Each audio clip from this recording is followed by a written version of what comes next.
3년 이하의 징역 그리고 3천만 원 이하의 벌금으로 처벌하는 규정이 신설되었습니다. 그럼 이제 내가 있는 그 대화방에서 딥페이크와 관련한 대화가 오고 간다. 그리고 직접 보지 않더라도 주고받는 것만 지켜보는 것만으로도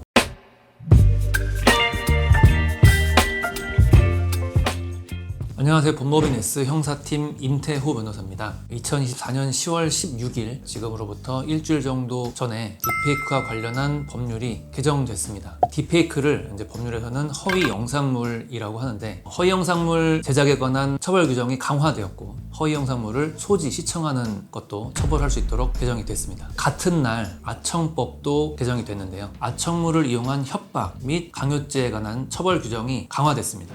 이어서 일단 딥페이크와 관련한 성폭력 처벌에 관한 특례법 규정이 어떻게 개정되는지를 먼저 설명드리겠습니다. 성폭력 범죄 처벌에 관한 특례법 제14조의 2에서는 허위 영상물 제작 및 유포에 관한 처벌 규정이 원래 있었습니다. 허위 영상물을 제작한 자는 개정 전에는 5년 이하의 징역형으로 처벌됐는데 개정 후에는 7년 이하의 징역형으로 처벌됩니다. 그리고 허위 영상물을 유포한 경우에는 개정 전에는 5년 이하, 개정 후에는 7년 이하로 처벌됩니다. 허위 영상물을 영리 목적으로 유포한 경우에는 개정 전에는 7년 이하의 형이었는데 개정 후에는 3년 이상의 형으로 처벌이 됩니다.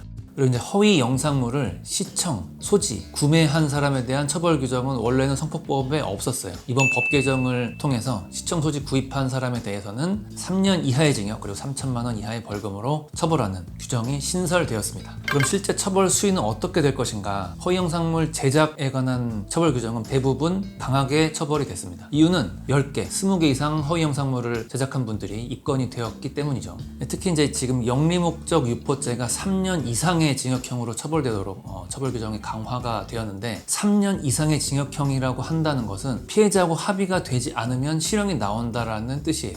결국 그 유포된 피해자 전원과 합의해야 되는 그 난이도만큼 실형 가능성이 높아진 거라고 봐야 되겠죠. 유포죄에 대해서는 개정 전에도 거의 법정 최고형에 근접하는 판결들이 꽤 많이 나왔거든요. 그런데 그 최고형이 이제 이전에는 7년이었는데 지금 3년 이상의 징역형이 됨으로써 상한이 사라진 겁니다. 결국 10년 이상의 징역형도 선고될 수 있는 상황이 된 겁니다. 딥페이크 관련한 사례를 한번 말씀드리면 대부분의 이제 딥페이크 사건은 영상물을 만든 사람이 전혀 모르는 사람한테 유포하는 경우는 사실 거의 없어요. 대부분 이제 아는 사람 사이에서 누군가가 이거를 내가 만들겠다라고 한 다음에 유포하는 이제 그런 구조가 대부분이죠. 그래서 실제로는 그걸 받은 사람은 단순 소지가 되는 게 아니라 그걸 만든 사람한테 그걸 이제 의뢰, 부탁 또는 묵시적인 공모를 통해서 제작 또는 편집죄로 처벌을 할 수 있었죠. 근데 이렇게 소지 시청만으로도 처벌할 수 있게 함으로써 직접 제작에 참여하지 않은 사람에 대해서 좀 손쉽게 기소할 수 있도록 법 개정이 된 거라고 봐야겠습니다. 그럼 이제 내가 있는 그 대화방에서 딥페이크와 관련한 대화가 오고 간다. 그리고 직접 보지 않더라도 주고받는 것만 지켜보는 것만으로도 기소될 수 있는 가능성이 높아진 거거든요. 그 딥페이크와 관련한 어떤 대화방, 어떤 사이트에도 가시지 않는 게 가장 안전합니다.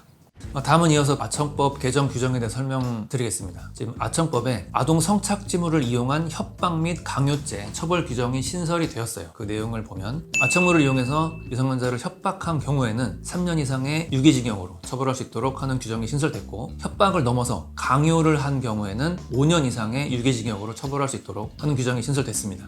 사실 이렇게 처벌 공백은 아니었고 이제 개정 전에도 아청물을 이용해서 미성년자를 협박한 경우에는 그 아청물도 어쨌든 촬영물이니까 촬영물 이용 협박 그리고 촬영물 이용 강요죄로 처벌이 가능했어요. 근데 그때의 법정형은 촬영물 이용 협박의 경우에는 1년, 촬영물 이용 강요의 경우에는 3년이었죠. 근데 그 처벌 규정이 3년, 5년으로 강화가 된 겁니다. 아청물 이용 협박죄의 법정형 하한은 3년이죠. 3년 이상의 징역형이기 때문에 결국 피해자와 합의를 하지 않으면 실형이 나오는 사안이 되었습니다.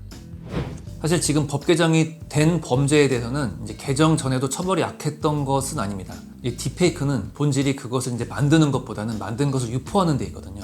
유포에 대해서는 법원이 집행유예를 하는 경우는 사실 거의 없고 대부분 실형이고 그 실형도 법정 최고형에 달하는 실형 선고를 많이 해왔습니다. 게다가 이제 그 형량은 피해자 수 그리고 촬영물 수에 따라서 상당히 많이 올라가는 추세였죠. 결국 이전에도 강했던 처벌이 법 개정으로 인해 더욱더 강화된 거다라고 이해하시면 되겠습니다. 아청법의 이제 아청물용 협박죄 신설에 대해서는 사실 이제 대부분의 아청 제작 그리고 아청물용 협박 사건은 함께 일어나는 일이거든요. 아청 제작을 한 사람이 그 아청물로 협박을 하는 구조인데 아청 제작으로 실형이 나오고 아청물용 협박으로 그 실형의 형량이 올라가는 구조였습니다. 그런데 이제 아청물용 협박 자체가 이제 실형이 나올 수 있는 형량으로 바뀌게 됨으로써 우연히 아청물을 소지, 구입한 사람이 피해자를 협박한 경우에도 실형이 나올 수 있도록 법 개정이 되었다라고 이해하시면 되겠습니다.